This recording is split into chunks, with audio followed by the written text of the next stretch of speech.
You ever have that feeling, that you're meant for something more, but something's just holding you back? Well, in this explainer, we're going to break down a really powerful framework from speaker Michael Orokpo that gets right to the heart of that feeling. It's all about paying what he calls the price for your destiny, and it all comes down to intentional, focused effort. So let's dive in. I mean, it's the big question, right? Why do we fail to reach our full potential? We all start out with these big dreams, all this potential, but then for so many of us, this gap starts to grow between where we are and where we know we could be. So what's really going on there? What's the reason for that gap? Well, according to this framework, the answer isn't what you might think. It's not about a lack of resources or outside help. Nope.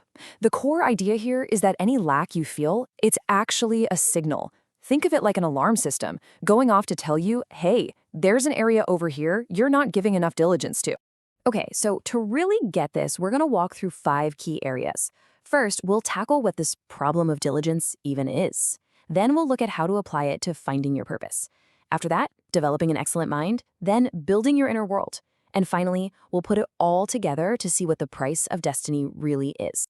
All right, let's start with section 1, a problem of diligence. This is really the foundation of the whole framework. This gap between what's supposedly available to us and how we actually perform. So first things first, we need to be really clear on a key word here, diligence. Because in this context, it's not just about, working hard. Not at all. It means a passionate, wholehearted, all-in kind of devotion. It's that focused enthusiasm you apply to specific areas of your life. It's about putting your whole heart into the things that actually matter. And this right here, this brings up a huge tension at the heart of the framework. See, on one hand, the speaker's premise is that everything we could possibly need for life and godliness has already been provided. But on the other hand, what's the human experience? For a lot of us, it's lack. So the argument is simple. This isn't a provision problem. It's a diligence problem. So, if we need to be diligent, where do we start? Well, the first place to apply it is to finding your purpose. It's all about making your calling sure. Yeah, the framework is super clear on this. As he says, every one of us who is walking on the earth, there is an ordination on our lives. In other words, nobody is here by accident. You have a purpose, a design for your life. But, and this is the key part, it doesn't just happen on its own. He says you must give every diligence to make that ordination stand. You have to put in that passionate, focused work to make it real. Okay, so how do you actually do that? Well, the framework gives us 4 pillars of purpose. The first is light. That's all about accessing revelation and knowledge. The second is consecration, which basically means picking a focused path and sticking to it. Third, you've got character, building that solid integrity. And finally, strategy, because you gotta have a plan to act on it all. Let's zoom in on that first pillar, light, for a second. This isn't a passive thing. It's an active, relentless pursuit. It means you're constantly seeking new knowledge. You're studying the principles of your field. You're reading books, listening to mentors. But it also includes things like fasting for spiritual clarity or praying for guidance. The bottom line is, you never, ever stop learning. All right, next up, we're moving from your purpose to your mind. This is all about developing an excellent mind, and the speaker makes it clear that this isn't just a side quest. It's about going beyond just spiritual encounters. The thinking here is pretty simple but powerful. Your spiritual capacity, it's not just meant to stay inside you. It's meant to be deployed out here, on Earth. But to do that, to actually solve real-world problems, you need a tool. And that tool is a sharp, developed mind. It's what translates all that insight into actual action. And the standard for this? It's pretty high. We're talking about a standard of being 10 times better. Yeah, that number, 10x, comes from the biblical figure Daniel. The story goes that when he was tested in all matters of wisdom and understanding, he was found to be 10 times better than all the other so-called experts in his day. That's the level of excellence this framework is talking about.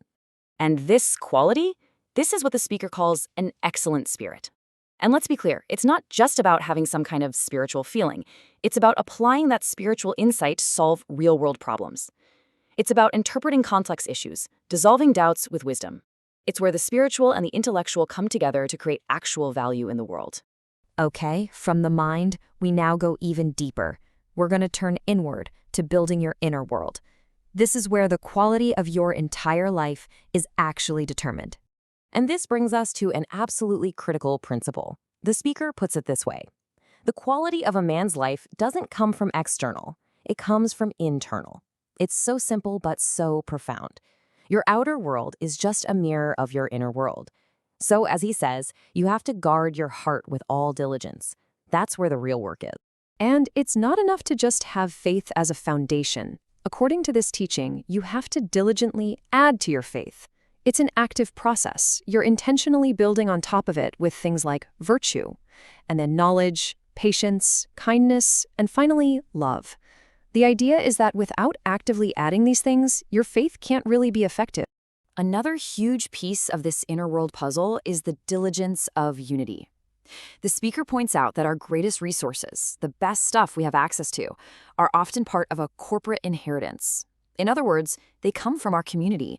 And he warns that things like bitterness and division, they're not just bad feelings. They literally cut you off from those resources. So actively pursuing peace in your family, your community, everywhere is a vital form of diligence. It's work. And that brings us to our final section, where we tie it all together. This is the price of destiny. It's the ultimate outcome of doing all this work. So what's the result of applying diligence in all these areas? Well, it's not just about success in the way we usually think of it. The speaker calls the outcome a glorified existence. What does that mean? It's a life that doesn't just look good from the outside. It's a life that has genuinely hit its full potential and makes a real, lasting impact. So let's just recap this. The framework draws a straight line from your diligence to your outcome. When you're diligent with your calling, the promise is you will not fail.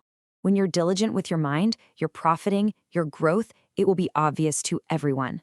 When you guard your heart with diligence, the quality of your life is assured. And when you add to your faith with diligence, it becomes effective and truly impactful.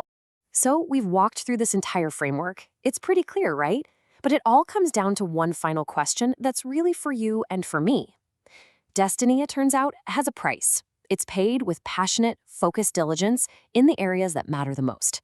So the only question left to ask is, what is the price of your destiny? What are you willing to pay?